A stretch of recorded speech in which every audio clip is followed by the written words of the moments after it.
Welcome back to the program, everybody. Welcome back to another show. Welcome back to another episode. Good morning to all of my viewers, listeners, and Soul Tribe family. The name of this program is called It's a Conspiracy, but It Ain't No Theory. On today's episode, I'm going to be discussing gang stalking plus, surviving the New World disorder per usual, surviving manufactured chaos, surviving manufactured karma, surviving white genocide, and surviving the electronic targeting holocaust.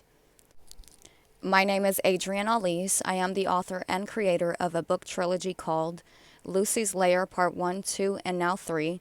Lucy's Lair is a book trilogy reflecting my life as a survivor of rape culture, child sex trafficking, and psychological gas chambers.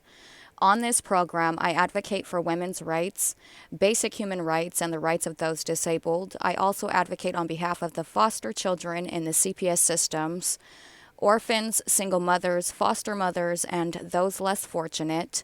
Targeted individuals or trafficked victims are predominantly women. 65 to 70% of targeted individuals are white. American women are those who identify as such. This makes gang stalking an illegal operation or hate crime that is sexually and politically motivated towards American women and their children. This program is a dedication to the targeted individual community. The objective of the opposition or the counterintelligence program, COINTELPRO 2.0, is to subvert all of the target's potentiality, to terminate and to punish all supporters and sympathizers, to round down the target's output and audience, to marginalize the target, to eliminate connections and networking ability. All right, so the religion of the counter culture is the scapegoating. So it feeds on the high or the adrenaline or the thrill that it gets stalking, harassing, and oppressing. This causes a chemical imbalance in the brain of the gang stalking predator or trafficker, and it feeds off of the fear because it was abused by its father. It will always need a scapegoat. This is also why it has little to no conscience. This is also why it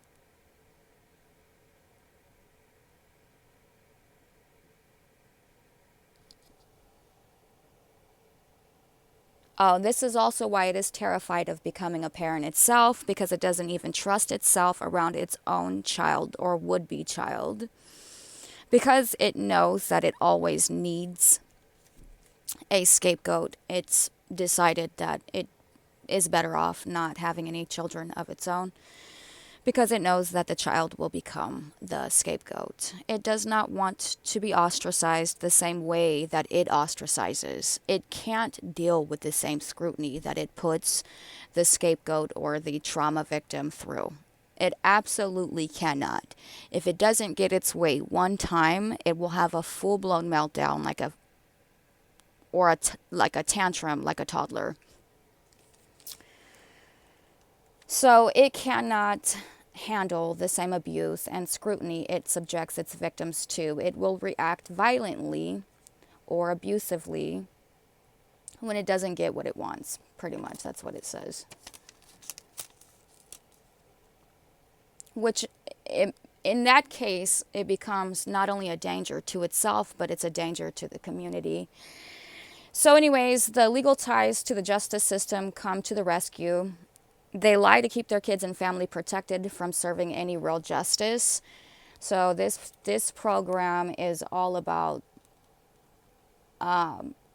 seeking and obtaining real justice. That's why I speak truth and facts here on this program. So one of the things that it likes to do while I'm at work is it'll bring stuff that it has already opened up to the counter, so that this product that's open will spill all over me, will spill all over the counter. This is kind of like their way of throwing tomatoes at my performance. They're also trying to control the finances by trying to have me fired. There was a few incidences that happened where the manager actually was contacted, and so I'm going to be reviewing that as well.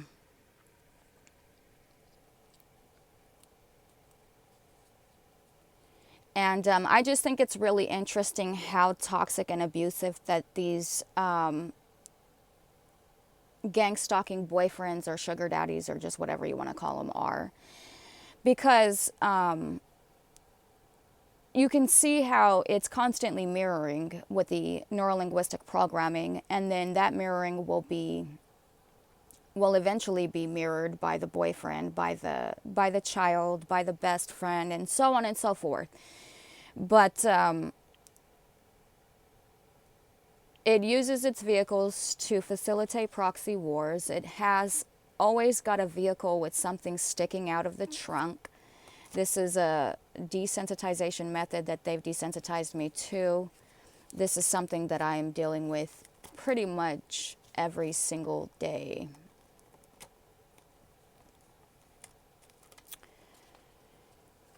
And I guess the wood sticking out of the back end there is symbolic for ass rape. And anytime that the trafficked victim is being tortured or raped or just anything, like if there's any domestic violence or just anything of the sort that is taking place in the relationship or in the home, it'll always have like a picture of Kamala Harris smiling, like a smile so big that I can't even describe. But so anyways, the victims of this psychological attrition are owed restitutions.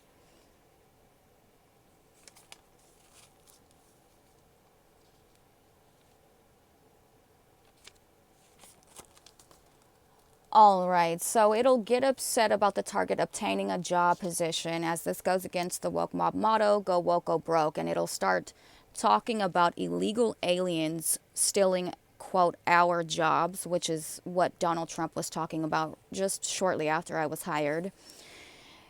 And then it increases the ambush while the target is at work.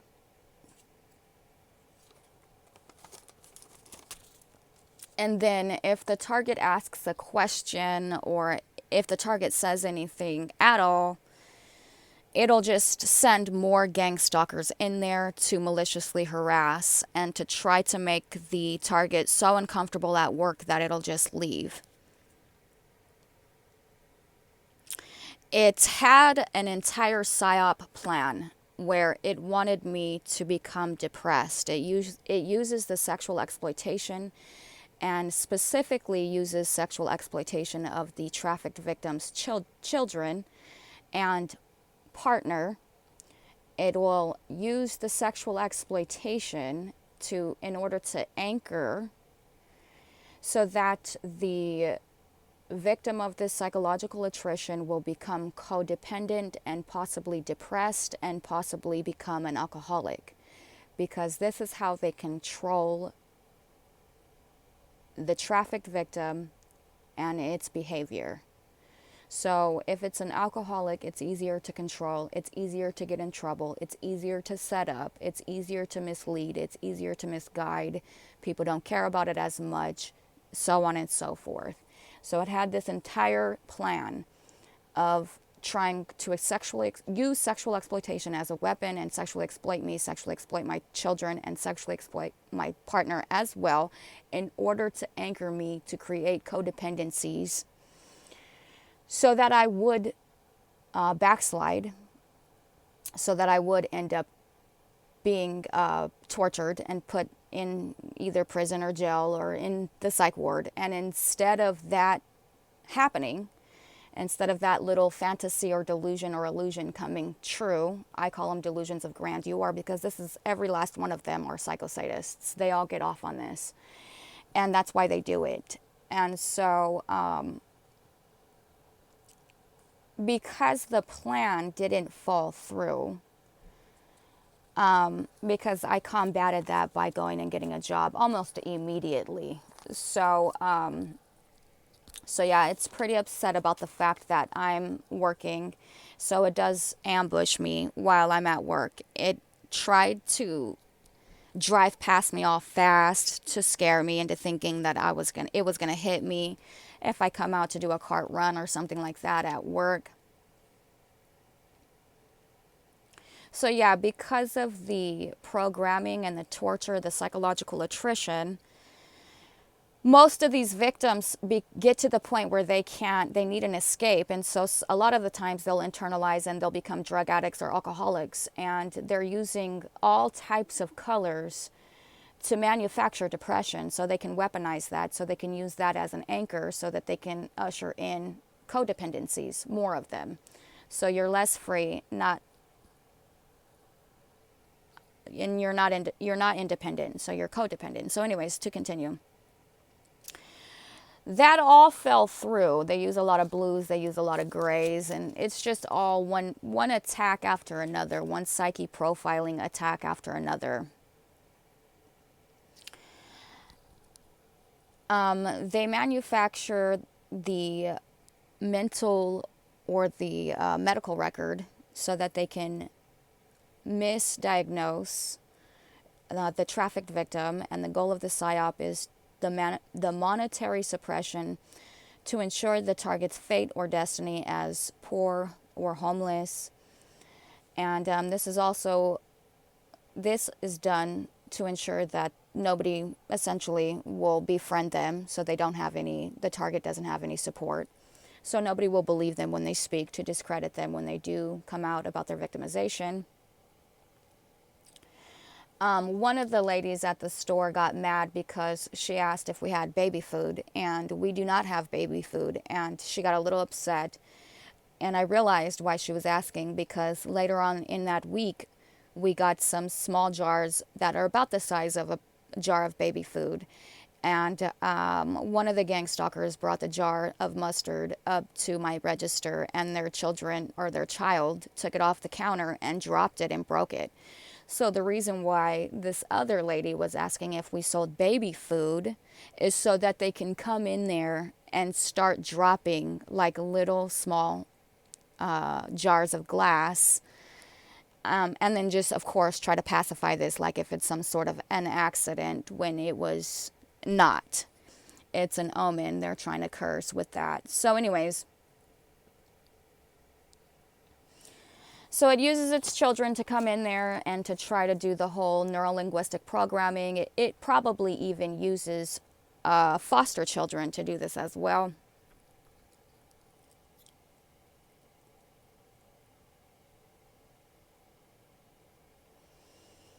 So it tries to send these honeypots out after they did the mock death ritual of Jennifer Alfisa to instigate domestic violence and to mind control heartbreak, because this is also how they can weaponize depression. It's facilitating trauma bonds for trauma-based mind control. They've done that successfully in my relationship. And it's always using a Honda to try to call me a hoe. But what do you think that these lot lizards look like? You know, by the way, I don't do any walking.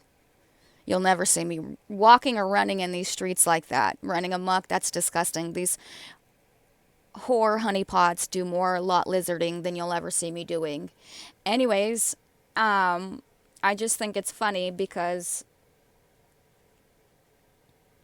you know, what is the point in the mock death if they can't even divide up and conquer the relationship? That it seems kind of moot to me. It seems like a pointless purpose, in my opinion, if the program or if the operation is supposed to be clandestine and covert, and the target already knows. Again, same situation.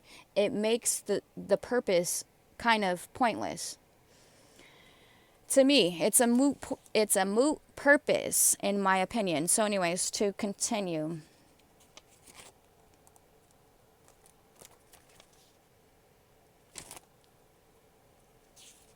So I've gone over some about the monetary suppression, how it uses anchors for codependencies. It wants the female to be abused in the relationship and to be blamed for all the financial crisis or just for the lack of money, when that's not true. It's because the trafficker has sex addictions. And I think it's interesting how the trafficker is always trying to call me trying to call me that, like passive aggressively and subtly, or like in some sort of subliminal message. So it's constantly body shaming me, but then when I go on his OnlyFans to see what it is that he looks like, These women that he's jacking off to on OnlyFans, they don't even hold a candle. They don't even compare. They're not even half as attractive. Their bodies are so wrecked, it's not even funny. So it's a gigantic compliment, you know, and then, you know, a person like me knows that the only reason why a man would go out of his way to spend so much, a man who's in a committed relationship, by the way,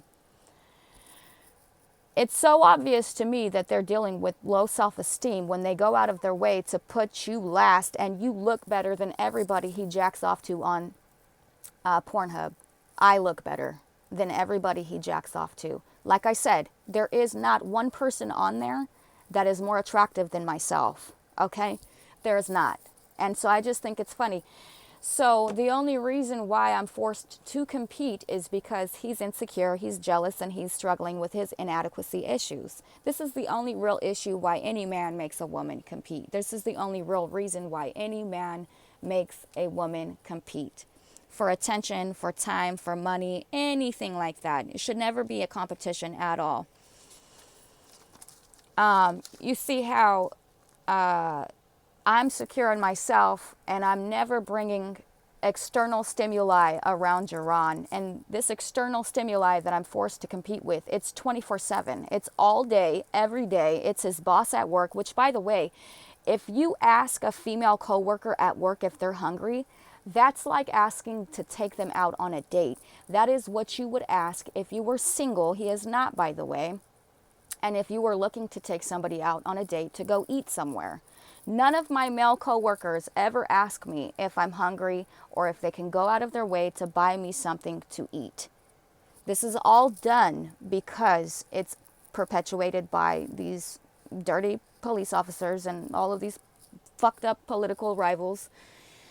And so anyways, it's got an obsession with trying to see me walk. I've already gone over that. It's constantly trying to call me a hoe. Every single person that Jaron jacks off to is a whore, prostitute. Every single person, lot lizard, honeypot, that he stops to check out, bites his lip, is a whore, literally, a lot lizard whore. Like, I can't even put it into words. I'll literally beat your fucking ass, bitch. That's why you're scared, okay? I'm so glad, because this little whore that I caught, this little lot lizard that I caught here in this RV park when we just got here, when we just moved, the real reason why he's been so dismissive and so emotionally disconnected ever since he saw her. She moved. These ones next door, they moved. They've been calling the police on me. They've called CPS on me. They have nothing on me that will actually stick. So when they do finally make it out here, they don't do anything. They run for the fucking hills. They're gone faster than the time it took for them to get here. So it likes to come up to the register, though, and it'll simulate feelings of abandonment by purchasing something and then not wanting it. It's constantly using sexual exploitation as a weapon. And this is done, like I said, to anchor the target for codependency. And then, you know, ideally they'd become an alcoholic or depressed or, you know, whatever it is. And then they will blame the issue on, they victim blame, basically. So it doesn't take any responsibility whatsoever. In my opinion, it doesn't get any more toxic than this.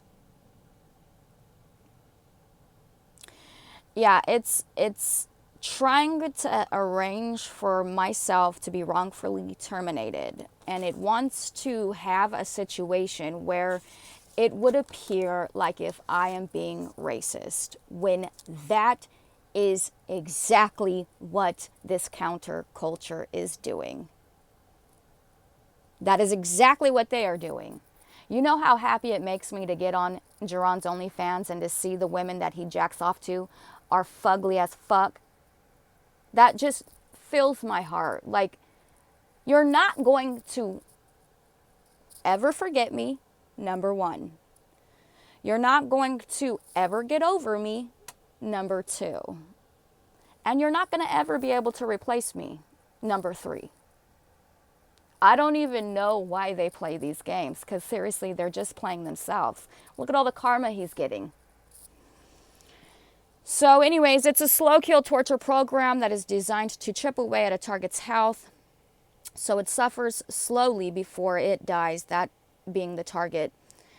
Deprivation and isolation are primary means of punishment. That's what it is attempting to do. It deprives them financially. It starves these trafficked victims, and it tortures them, and it jacks off to this shit while it goes to work or just whatever, you know.